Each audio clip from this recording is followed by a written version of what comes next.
ली थोड़ा रेस्ट करने के बाद में शॉवर लेती हैं और कंफर्टेबल क्लोथ्स में होटल में फ्रीली रोम करने जाती है।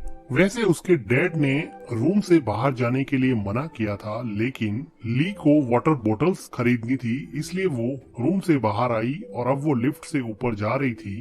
तभी लिफ्ट के अंदर एक हैंडसम मिडिल एज मैन आता है जो लिफ्ट का अपने फ्लोर का बटन दबाता है और अनइंटेंशनली ली को टच कर देता है। ली मस्ती में अपनी बबलगम चबा रही थी, पर वो आदमी अपनी फोन से नजर हटा के ली के चार्मिंग लुक की तरफ देख रहा था। ली टिपिकल टीनेजर की तरह बबलगम से प्ले कर रही थी, लेकिन इस आदमी की नजर ली के चेहरे से हट ही नहीं रही थी और वो बार बार ली को देख रहा था। अब इस आदमी का फ्लोर आ जाता है तो वो लिफ्ट के बाहर चला जाता है। जैसे ही आदमी लिफ्ट के बाहर जाता है, वापस से ली को देखने लगता है, लेकिन तभी लिफ्ट का दरवाजा बंद हो जाता है। अब ली वापस से अपने रूम में आ जाती है तो वो देखती है कि उसके डैड वापस आ चुके हैं। उसके डैड पूछते हैं कि तुम कहाँ गई थी, तो ली बताती है कि वो वाटर बोतल्स लेने के लिए गई थी। तो उसके डैड कहते हैं कि कम से कम मुझे बताना चाहिए था, मैंने तुम्हें रूम से बाहर निकलने के लिए मना किया था, तुम कहीं भी जाओगी तो मुझे बता के जाओगी, ये अपने बीच में एग्रीमेंट है। और वो थोड़े गुस्से में बोलते हैं कि तुम अपने आप को क्या समझती हो। ली चुपचाप आई एम सॉरी बोल देती है। ली के फादर का गुस्सा शांत होता है तो वो ली को अपने पास बुलाते हैं और उसको हग करते हैं और कहते हैं कि मुझे तुम्हारी बहुत चिंता होती है, इसलिए ये सब मैं तुम्हें बोलता रहता हूँ, तुम्हारे अलावा मेरा इस दुनिया में कोई भी नहीं है। ली भी इस बात को समझती है। ली के फादर बताते हैं कि होटल मैनेजमेंट ने डिनर रखा है, हम दोनों को तैयार होके कॉर्पोरेट डिनर के लिए निकलना चाहिए, नहीं तो लेट हो जाएंगे। वो कहते हैं कि तुम चेंज कर लो। ली अपने फादर से अपना व्हाइट कॉर्पोरेट शर्ट मांगती हैं और अपनी टी को निकाल के डिनर के लिए वो व्हाइट शर्ट पहन लेती हैं ताकि वो भी कॉर्पोरेट लोगों के साथ में घुल मिल सके। ली अपने डैड को पूछती हैं कि आपकी मीटिंग कैसी रही और आपको क्या लगता है, क्या आपको वो कॉन्ट्रैक्ट मिल जाएगा क्या। लेकिन उसके डैड उसकी इस बात का जवाब नहीं देते हुए ली के कॉर्पोरेट ड्रेस की काफी प्रशंसा करते हैं और कहते हैं कि तुम बहुत खूबसूरत लग रही हो, तुम सच में ही बहुत खूबसूरत हो, तुम मेरी बेटी जो हो। वो ली को कहते हैं कि चलो डिनर टेबल पे नीचे चलते हैं और उन लोगों से अब कॉन्ट्रैक्ट लेकर ही वापस आएंगे। ली कहती है कि हाँ डैड। ली के डैड ली को डिनर पार्टी में ले जाते हैं। ली देखती है कि उसके फादर एक आदमी क्रिस्टीन से हाथ मिला रहे होते हैं और वो ली को क्रिस्टीन से इंट्रोड्यूस करते हैं और कहते हैं कि ये मेरी डॉटर है। और ली को कहते हैं कि ये क्रिस्टीन है, ये हमारा परचेजिंग मैनेजर है। ली ऑलरेडी इस आदमी से लिफ्ट में मिल चुकी थी। ली के फादर क्रिस्टीन को कहते हैं कि 1 मिनट है क्या तुम्हारे पास, मुझे तुमसे बात करनी है। ली के फादर ली को किस करते हुए वहाँ से जाने लगते हैं तो ली कहती है कि कॉन्ट्रैक्ट लेके ही आना। डैड के जाने के बाद में ली डिनर पार्टी में दूसरे लोगों से हेलो हाय करती है तो वो देखती है कि उसके फादर एक कोने में जाके परचेजिंग मैनेजर क्रिस्टीन से बात कर रहे होते हैं और ऐसा लग रहा था कि उनके बीच में कोई आर्ग्यूमेंट हो रहा है। ये सब ली को बड़ा अजीब लगता है तो वो अपने फादर के पास आती है, क्योंकि इस कॉन्वर्जेशन के बाद में ली के फादर काफी सैड हो गए थे। तो ली अपने डैड के पास आकर पूछती हैं कि क्या हुआ डैड, क्या मैं आपकी कोई हेल्प कर सकती हूँ क्या। तो वो कहते हैं कि तुम क्या हेल्प कर सकती हो। ली के डैड सार्केस्टिकली कहते हैं कि क्या तुम मुझे वो कॉन्ट्रैक्ट दिला सकती हो क्या, अगर दिला सकती हो तो दिला दो। और वो वहाँ से चले जाते हैं। सबके सामने डांटने की वजह से ली अब रोने लग जाती है और रोते रोते होटल के टेरेस पे पहुंचती हैं, जहां पर वो देखती हैं कि वही परचेजिंग मैनेजर क्रिस्टीन बैठा है। तो क्रिस्टीन कहता है कि हेलो, क्या तुम्हें ओस्लो सिटी पसंद आई क्या। तो ली अपने आंसू पोंछते हुए कहती है नहीं, ज्यादा कुछ खास तो पसंद नहीं आई। तो क्रिस्टीन पूछता है कि कोपेनहेगन से तो बेटर ही है ना। तो ली कहती है कि कोपेनहेगन भी मैं तो कभी गई नहीं, और वो थोड़ा मुस्कुरा देती है। तो क्रिस्टीन उठकर सिगरेट पीता हुआ ली के पास में आता है और अपने गले से मफलर निकाल के ली के गले में लपेट देता है और वो कहता है कि ठंड बहुत ज्यादा है। ली भी इस बात पे कुछ नहीं कहती है। क्रिस्टीन ली को पूछता है कि तुम कहाँ रहती हो। तो ली कहती है कि डैड की ट्रैवलिंग की वजह से हम हर जगह रहते हैं, लेकिन हम शुरुआत में स्विट्जरलैंड में रहते थे, फिर हम डैड की जॉब की वजह से अलग अलग शहरों में रहे हैं। ज्यादातर टाइम मैंने न्यूजीलैंड में काटा है, जहाँ से मेरे डैड बिलोंग करते हैं। क्रिस्टीन कहता है कि हमेशा ट्रेवल करती हो, लोनली फील नहीं होता है क्या तुम? ली थोड़ा सोच के कहती है कि नहीं। वो कहती है कि ट्रेवलिंग की वजह से अलग अलग इंटरेस्टिंग लोगों से मिलते हैं, इसलिए लोनली तो फील नहीं होता। क्रिस्टीन को ली का ये जवाब काफी पसंद आया। क्रिस्टीन ही वो आदमी था जो ली के फादर को ये डील दे सकता था, क्योंकि वो ही दूसरी कंपनी के साइड से परचेजिंग मैनेजर था जो उसके फादर को कॉन्ट्रैक्ट दे सकता था। ली अपने गले से क्रिस्टीन का मफलर हटाती है और उसको देते हुए कहती है कि अब मुझे जाना चाहिए, मेरे फादर मुझे ढूंढ रहे हो, और ली वहाँ से चली जाती है। अब देखते हैं कि यहाँ पे कॉर्पोरेट मीटिंग चल रही होती है जिसमें ली के फादर परचेजिंग मैनेजर क्रिस्टीन से कहते हैं कि डील उसको दे दो, वो एक बेहतर क्वालिटी की कारपेट कम प्राइस में देने को तैयार है। लेकिन क्रिस्टीन ये कहता है कि तुम्हें प्राइस थोड़ा लो करना पड़ेगा, तभी जाके मैं तुम्हें ये कॉन्ट्रैक्ट दे सकता हूँ। ली के फादर के एक्सप्लेनेशन में क्रिस्टीन का कुछ ज्यादा ध्यान नहीं होता है और वो बार बार ली की तरफ ही दिखता है। ली मीटिंग में बैठी बैठी अपने हैंड बैंड से खेल रही होती है, लेकिन वो इस मीटिंग में बैठी बैठी काफी नर्वस हो रही थी, क्योंकि उसके पास में क्रिस्टीन बैठा था और क्रिस्टीन के इरादे कुछ ठीक नहीं लग रहे थे। क्रिस्टीन अपना हाथ ली के पास लाता है और उसको इनएप्रोप्रिएटली टच करने की कोशिश करता है। सरप्राइजिंगली ली भी इस चीज को रजिस्ट नहीं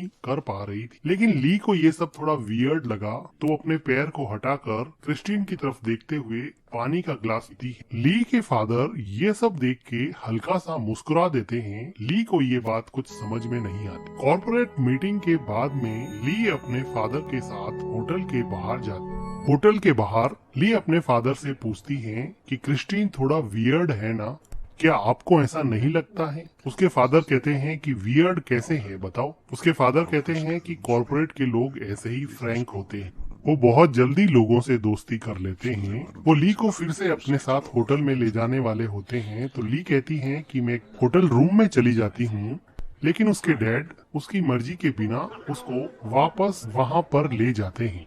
डिनर के बाद में यहाँ पे सब लोग ड्रिंक करते हैं और पार्टी करने लग जाते हैं। क्रिस्टीन ली को अपने साथ डांस करने के लिए कहता है और वो ली के साथ डांस करने लगता है। ली पहले तो हिचकिचाती है, लेकिन थोड़ी देर बाद में वो क्रिस्टीन के साथ थोड़ी कंफर्टेबल हो जाती है। डांस करते करते ली देखती है कि उसके फादर किसी औरत के साथ एंजॉय कर रहे हैं, तो वो अपने फादर को डांस करने के लिए बुलाती है, तो उसके फादर मना कर देते हैं, जो ली को बड़ा अजीब लगता है। अब क्रिस्टीन ली को धीरे धीरे पार्टी की दूसरी तरफ ले जाती है। ली बार बार अपने फादर की तरफ देखती है, क्योंकि उसको समझ नहीं आ रहा कि उसके फादर अभी उसको टोक क्यों नहीं रहे, लेकिन वो फिर भी क्रिस्टीन के साथ डांस करने लग जाती है। डांस करते करते ली और क्रिस्टीन की नजदीकियां काफी बढ़ जाती है। अब ली भी क्रिस्टीन से थोड़ा अट्रैक्टेड फील करने लगी और थोड़ा ओपन अप हो जाती है। वो देखती है कि उसके फादर सामने खड़े हैं और वो अपनी ही मस्ती में है, लेकिन उस पर कोई ध्यान नहीं दे रहे। ये ली को बड़ी अजीब सी चीज लगती है, क्योंकि ली ने अपने फादर का ऐसा बिहेवियर पहले कभी नहीं देखा कि वो उसको इतना फ्रीडम दे। अब क्रिस्टीन ली के काफी क्लोज आ जाता है और उसको डांस करते करते ही किस करने लगता है। ली फिर से अपने डैड की तरफ देखती है, डैड भी उसकी तरफ देखते हैं, लेकिन ये सब देख के ली के डैड वहाँ से चुपचाप निकल जाते हैं। ऐसा लग रहा था कि ली के डैड जानबूझकर चाहते थे कि वो क्रिस्टीन के क्लोज हो जाए। ली को अपने डैड का ये बिहेवियर कुछ समझ में नहीं आया, तो क्रिस्टीन उसका ध्यान भटकाता है और कहता है कि यहाँ से बाहर चले। तो ली कहती है कि हाँ चलते हैं। क्रिस्टीन ली को हाथ पकड़ के पार्टी से बाहर ले जाता है। ली दोनों तरफ से कंफ्यूज होती हुई चुपचाप क्रिस्टीन के साथ चली जा रही। उसको अपने फादर का ये बिहेवियर समझ में नहीं आ रहा था। क्रिस्टीन ली को अपने कमरे में ले जाता है और ड्रिंक करने के लिए ली को वोडका देता है। ली विंडो पे खड़ी वोडका ड्रिंक कर रही होती है और उसकी सांसें तेजी से चल रही। थोड़ी देर बाद में क्रिस्टीन ली के पीछे आता है और उसको नेक पर किस करने लग जाता है। उसके बाद में ली और क्रिस्टीन यहाँ पे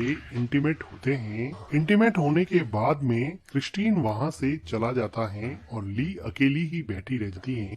ली को कुछ समझ में नहीं आया कि ये बिना बात किए ही कहाँ पे चला गया है। ली वापस से पार्टी हॉल में जाती है जहाँ पे अभी भी लोग पार्टी कर रहे होते हैं। ली पार्टी में अपने डैड को ढूंढती है। थोड़ी देर ढूंढने के बाद में ली अपने डैड को देखती है जो क्रिस्टीन से बात कर रहे थे और अब क्रिस्टीन और उसके डैड काफी खुश लग रहे थे जो कि थोड़ी देर पहले आर्ग्यूमेंट पे उतर आए थे।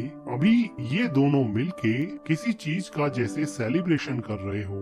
ली कुछ सोचने लग जाती है और उसको समझ में आ जाता है कि मेरे फादर को कॉन्ट्रैक्ट मिल गया है, लेकिन वो इस बात पे कंफ्यूज हो जाती है कि कैसे मेरे और क्रिस्टीन के रोमांटिक होने के बाद में मेरे फादर को अचानक से डील मिल गई है। किसी के धक्के से क्रिस्टीन अपने विचारों से बाहर निकली और अपने फादर के पास गई और इन लोगों के सेलिब्रेशन के बीच में जाकर अपने लिए भी एक वाइन का ग्लास लिया।